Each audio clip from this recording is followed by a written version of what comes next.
I stood in my parents' dining room on Christmas Eve, staring at a place card with my name on it.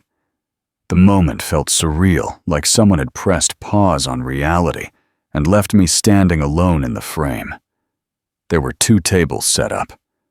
The main one, long, elegant, with fine china and cloth napkins, sat my parents at each end.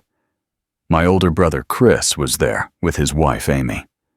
Their kids, ages 6 and 4, had booster seats.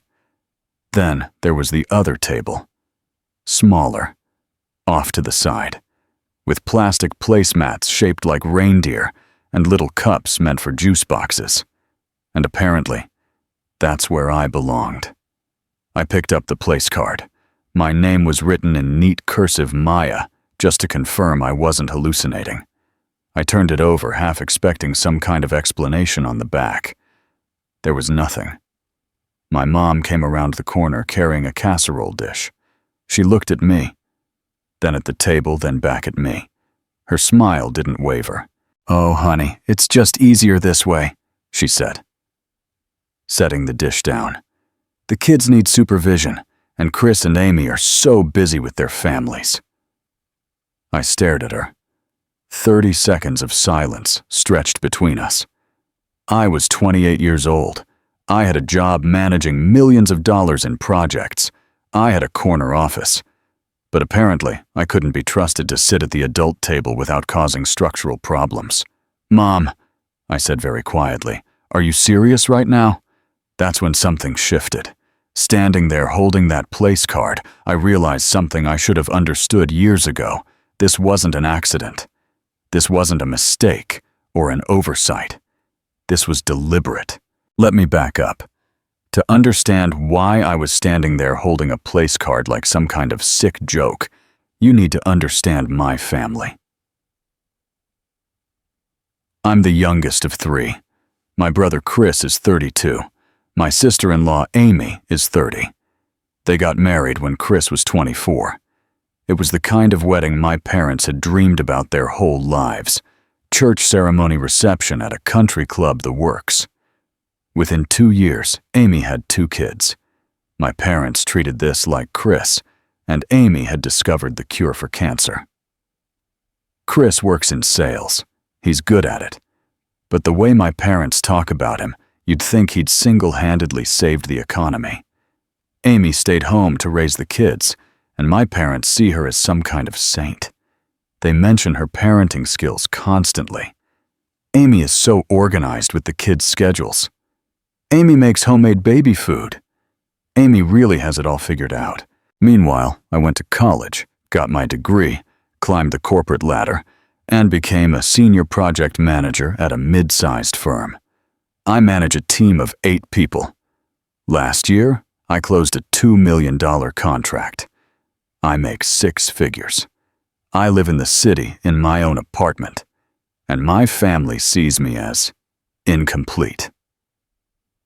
Nobody ever said it outright. That was the genius of their approach, but the message was woven into every conversation, every family gathering, every casual comment. You'll understand when you have kids. When you settle down, you'll appreciate what we do. It must be lonely not having a family of your own. The implication was always the same. I hadn't grown up yet. I was still figuring out life. I was missing the thing that actually mattered. Chris and Amy had figured out the secret to being taken seriously, and I hadn't. I let this happen for 10 years. 10 years of small moments that stacked on top of each other, like bricks building a wall between me and my own family. There was Easter dinner in 20 when Amy bought a minivan, and my parents didn't stop talking about it for 2 hours. They asked me about my job that year. Sure. But when I mentioned a promotion, Dad asked if I was too stressed to find a boyfriend. The conversation moved on. In 2018, I got promoted again, this time to a management position. Mom's response was, "That's nice, honey, but when are you settling down?" It wasn't mean. That was the worst part. It was delivered with a smile, like she was asking about the weather. Over time, I noticed the pattern in the group chat. Whenever Chris posted about his kids' school events, the family exploded with enthusiasm. "So proud of you, Chris. Amy, you're such an amazing mother." When I mentioned closing a major deal, there was a thumbs up emoji, and then silence. Just silence. I wasn't invited to certain family planning meetings. Chris and Amy wanted to buy a house, and my parents actually helped them with the down payment, $30,000. When I bought my apartment 5 years later, I didn't ask for help, and they didn't offer. They sent a nice card. I still have it somewhere. The messages accumulated, a decade of them. I kept screenshots without really knowing why, maybe for validation, maybe for evidence. Maybe some part of me already knew where this was heading. But the real turning point came last summer. Mom posted a family photo on Facebook. It was beautiful, everyone smiling, the grandkids in front. Chris and Amy beaming. My parents looked happy. The only problem was that I wasn't in it. I had been at a work conference that weekend, so I genuinely hadn't been there to be photographed. But I still saw it, and I still felt it. A few weeks later, I was scrolling through old photos on my phone and found an older family picture from maybe 5 years back. I was in that one. We all were. So I posted it to the family group chat with a caption.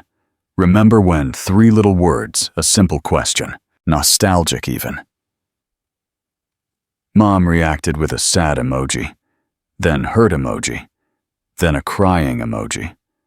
The group chat went completely silent. No one said anything. Not Dad, not Chris, not Amy.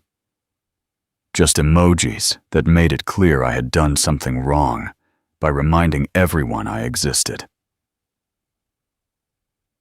Mom never asked me why I posted it, but something shifted after that. She started mentioning Christmas more and more. We're going to make it really special this year. The whole family together. Your father misses you. Each message felt like a fishing line, and I was the fish, and I kept taking the bait because that's what you do when you're the scapegoat. You keep hoping that this time will be different. This time they'll see you. This time you'll finally belong. So when the invitation came in September, a text from Mom saying, "Honey, Christmas at our place this year. I want the whole family together. Please tell me you'll come. You know how much your dad misses you." I said yes. By September, I was already forgetting why I'd been hurt. The invitation itself wasn't subtle. Mom texted me in early September. "Honey, Christmas at our place this year. I want the whole family together. Please tell me you'll come. You know how much your dad misses you." I read it 3 times. Each time I felt that familiar weight in my chest. The weight of obligation. The weight of knowing that my answer before I even replied would determine whether I was a good daughter or a selfish one. I didn't respond right away. Instead, I thought about alternatives. I could visit a friend upstate that weekend. I could claim a work emergency. We had a few projects that could potentially need me. I could be honest and say, I don't want to come because the last time I was there, I felt invisible. Any of those would have been reasonable. But I didn't do any of those things. 3 days later, Dad texted. Just Dad, not Mom. That was always worse somehow. Your mother's been planning this all year. We'd appreciate if everyone could be supportive and not create drama. Not create drama, meaning don't bring up how you've been treated. Don't mention the Facebook photo.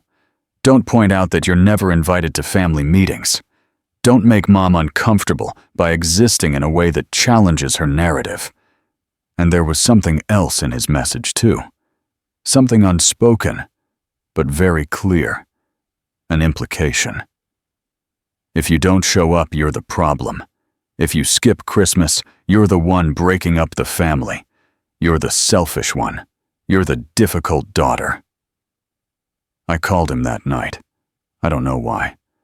I think part of me hoped he would hear something in my voice that made him want to actually talk to me, instead of manage me. "Hey, Dad," I said. "About Christmas. Your mother's really looking forward to it," he cut in. "She's been planning the menu for weeks. It means a lot to her that you'll be there." He didn't ask me how I was doing. He didn't ask if I had a reason for hesitating.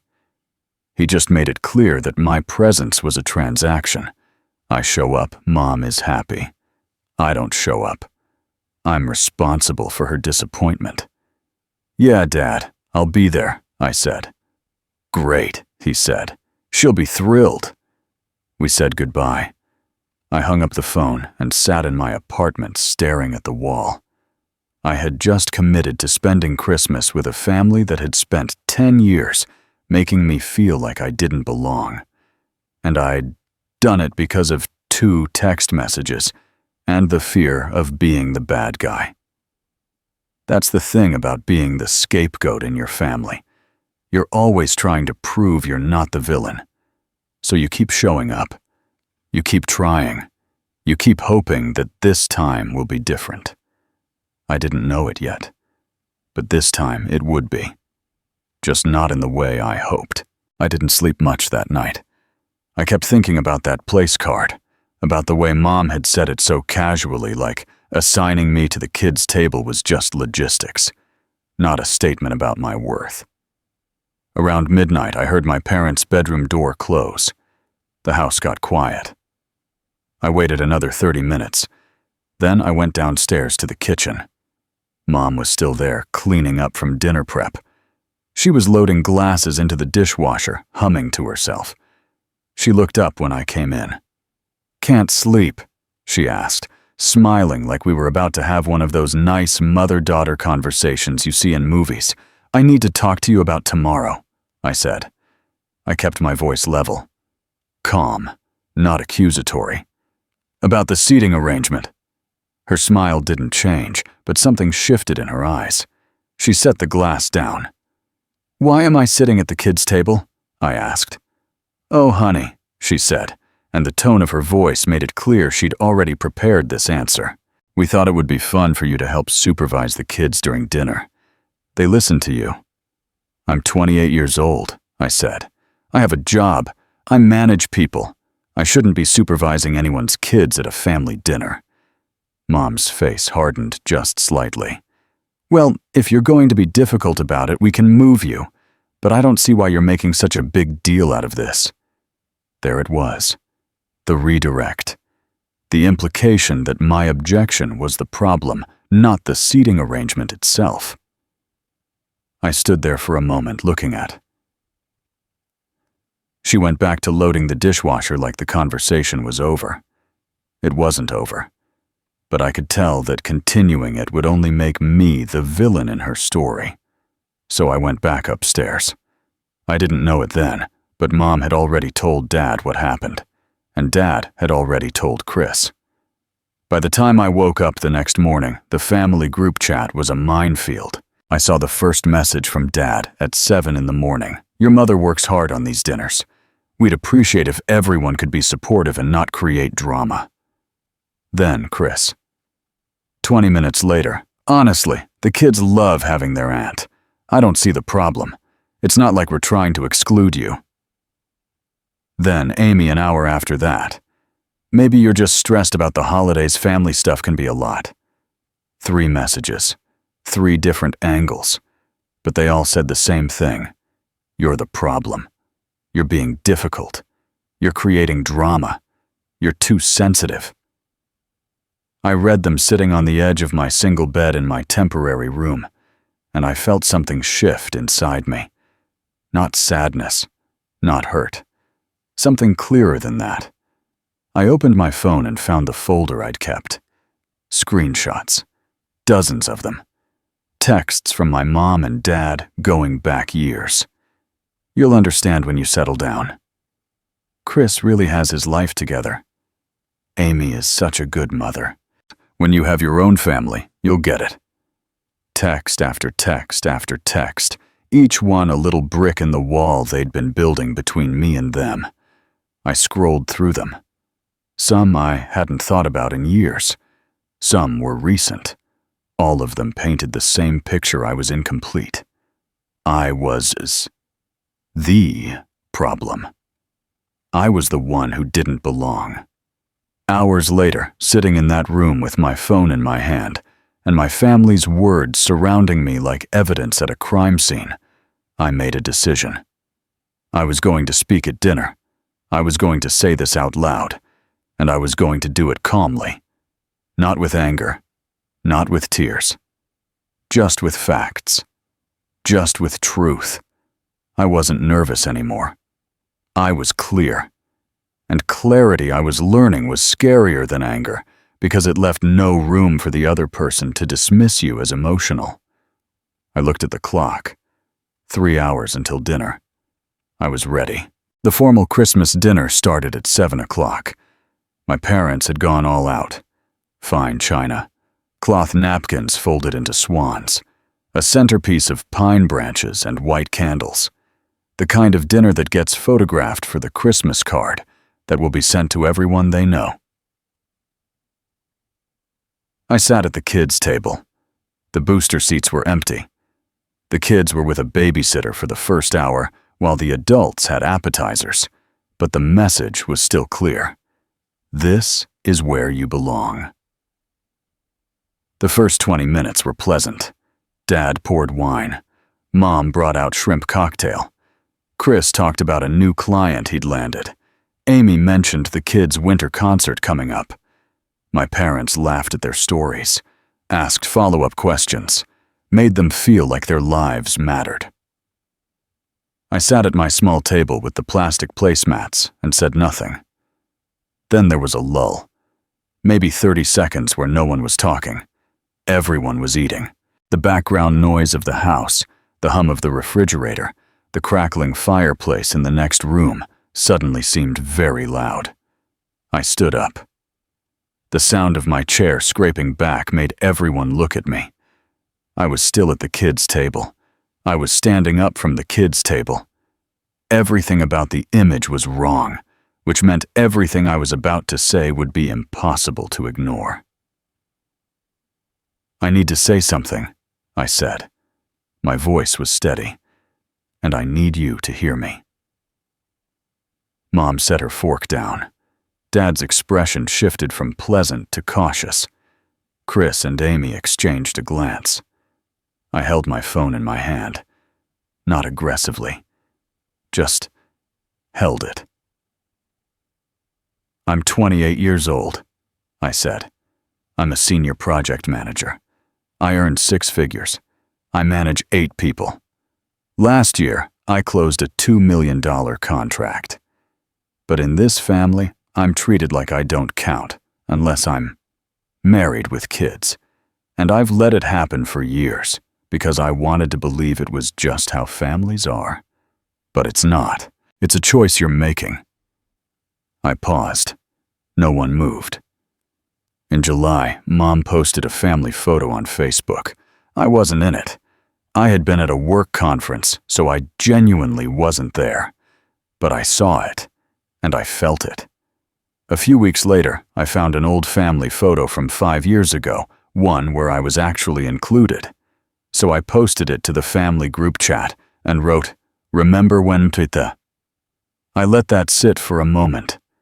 Mom reacted with sad emojis, hurt emojis, crying emojis. The whole group chat went silent.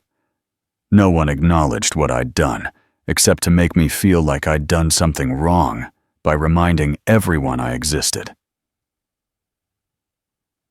I looked directly at Mom. Then I got a text from you in September. You wrote, "Honey, Christmas at our place this year. I want the whole family together. Please tell me you'll come. You know how much your dad misses you." That was an invitation, but it felt like an obligation. It felt like if I didn't come, I was the selfish one.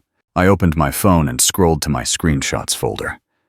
"I've kept messages for years," I said, because some part of me knew I might need them, need proof that this was real, that I wasn't imagining the pattern. I read the first one aloud, Dad's voice almost word for word. "You need to grow up and settle down." Then Mom's, "When you have a family of your own, you'll understand how much work this is. She'd said that in response to my work promotion. Then this morning's messages from the group chat. I read them slowly. Dad, your mother works hard on these dinners. We'd appreciate if everyone could be supportive and not create drama. Chris, the kids love having their aunt. I don't see the problem. Amy, maybe you're just stressed about the holidays. I set my phone down on the table. 20 years of messages, I said. That's how long this has been happening, and I was going to keep accepting it because that's what I've always done. I was going to keep trying to prove I was good enough. But I'm done. I'm done accepting being treated like I don't count. I'm done being the one who has to shrink herself to make everyone else comfortable. You made a choice tonight to put me at the kids' table, and I saw it. I'm making a choice too. The room was completely silent. Even the kids who had come back in partway through had stopped eating and were staring. Then Dad spoke. This is completely unfair. We've always loved you. You're twisting things to make yourself the victim. Mom's voice came next, sharp and hurt. How could you say these things to us on Christmas? We've done nothing but support you. Chris jumped in. I don't know what you're talking about. We've always included you. Amy added quietly, maybe you're just too sensitive about family stuff. None of them apologized. None of them acknowledged the receipts. They just tried to regain control of the narrative, to make me the villain for telling the truth. You're overreacting, Dad said. You're creating drama, Mom said. This is disrespectful, they said, in various combinations, as if saying it enough times would make it true. But I wasn't angry anymore. I was just watching them scramble, and I understood something I should have understood years ago. They weren't going to change. They weren't going to see me. And as long as I was sitting at their table, literal or metaphorical, I was going to keep accepting less than I deserved. I looked at them, all four of them. Mom with her hurt expression, Dad with his righteous anger, Chris uncomfortable and defensive, Amy quietly judging from the sidelines, and I made a decision. I came here hoping you'd finally see me, I said, my voice still calm, still steady.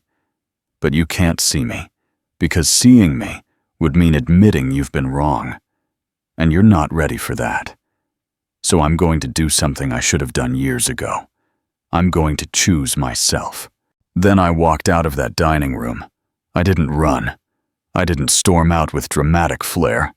I just walked, one foot in front of the other, past the living room where Dad had been watching football, past the kitchen where Mom had asked me to help set the table, up the stairs to my temporary room with its single guest bed. Behind me, I could hear chaos starting. Mom's voice, Dad's voice, the scrape of chairs being pushed back. But I didn't turn around. I closed the bedroom door and locked it. Then I pulled out my suitcase and started packing. I moved methodically. Methodically was important. It meant I wasn't running on emotion. It meant I had decided this, and I was following through. I took the clothes I'd brought 3 days' worth for a week-long visit that I was not going to finish. I took my toiletries. I took my phone charger. 15 minutes. That's all it took to pack up my life from that room. The house was loud downstairs. I could hear Mom's voice sharp and confused. Dad was shouting something about respect and disrespect. Chris was trying to mediate, which meant he was making it worse. There was a knock on the door. Maya, open this door right now, Mom said, her voice tight. I didn't open it. I just kept packing. You can't just leave, she said. What will people think? That was the moment I understood everything. It wasn't about me. It was never about me. It was about the image, the perfect family photo, the Christmas card that would be sent to everyone they knew, the narrative they'd been telling themselves for years. I didn't respond. I zipped my suitcase. Another knock. "Maya!" I opened the door. Mom was standing there, her face flushed. Keiju, eyes angry and wet. "I'm leaving," I said simply. "You're being incredibly disrespectful to your mother." Dad's voice came from downstairs. He didn't come up. He just yelled from the living room like a coward. My phone buzzed. A text from Chris. "This is a huge mistake. You're going to regret this." I didn't respond. I picked up my suitcase. Mom was still standing in the doorway. "If you leave right now, don't bother coming back," she said. Her voice had shifted. It wasn't pleading anymore. It was threatening. "Okay," I said. I moved past her and went to the bed. I pulled out a piece of notebook paper and wrote, "I love you, but I love myself more. I'll be in touch when I'm ready." That was it. Not an apology. Not a negotiation. Just a statement of fact. I left the note on the pillow and picked up my suitcase. Mom was still in the doorway. She didn't move to stop me physically, but her presence was a wall. "You're making a huge mistake," she said. I looked at her, really looked at her, and I saw her clearly for the first time in years, not as my mother, who I needed to please, just as a woman who had hurt me and then gaslit me about hurting me. "Maybe," I said, "but it's my mistake to make." I walked past her, down the stairs, past Dad, who was sitting in his chair pretending to watch football, but was actually frozen. Past the formal dining room where the Christmas dinner was still sitting on the table untouched. Past the living room where the tree was blinking with lights that were supposed to make this all feel magical and warm. I opened the front door. It was dark outside. Winter dark. The kind of dark that comes early and stays late. Snow was starting to fall, big, lazy flakes that caught the porch light. I put my suitcase in the trunk of my car. I got in the driver's seat. I started the engine. And as I pulled out of the driveway, watching the house recede in my rearview mirror, I realized something. I wasn't sad. I wasn't devastated. I wasn't crying or second-guessing myself. I felt lighter than I had in years. The realization hit me with such force that I almost had to pull over. All those years, all that weight, all that obligation and guilt, and trying to prove myself. It had been sitting on my chest for so long that I'd forgotten what it felt like to breathe. As I drove away from my parents' house on Christmas Eve, leaving behind the formal dinner and the kids' table and the place card with my name on it, I understood something fundamental. The person I'd been trying to convince that I was worthy had never been the right person to convince. I had to convince myself first. I didn't hear from my family for a week. The silence was strange at first. I kept checking my phone, waiting for something. An apology. An explanation. A desperate plea asking me to come back. But nothing came. I was back in my apartment by Christmas morning. I called my friend Sarah, and she came over with coffee and pastries. We didn't talk about my family much. We just sat on my couch, and I felt the weight lifting with every hour that passed. By Wednesday, I'd gone back to work. My inbox was full of year-end reports and client follow-ups. I had a meeting about Q1 projections. I had a call with a vendor who wanted to renegotiate terms. Normal things. Good things. Things that reminded me that my life existed outside of my family's approval. I slept better that week than I had in months. No background anxiety humming underneath my consciousness. No checking my phone every 5 minutes, waiting for validation. No internal loop of, maybe I was wrong, maybe I was too harsh, maybe I should apologize. I was just living. Then on day 8, Mom sent a message to the family group chat. But she didn't send it just to our immediate family. She sent it to the extended family chat. The one with cousins, aunts, uncles, everyone. We had a difficult Christmas dinner this year. The message read, "Our youngest daughter decided to embarrass the family with accusations and lies. We'd appreciate if you would respect our privacy during this time." Accusations and lies. That's what she called the receipts, the screenshots, the documented evidence of years of favoritism and gaslighting. The responses came within minutes. "Oh no, I'm so sorry you're going through this," from Aunt Linda.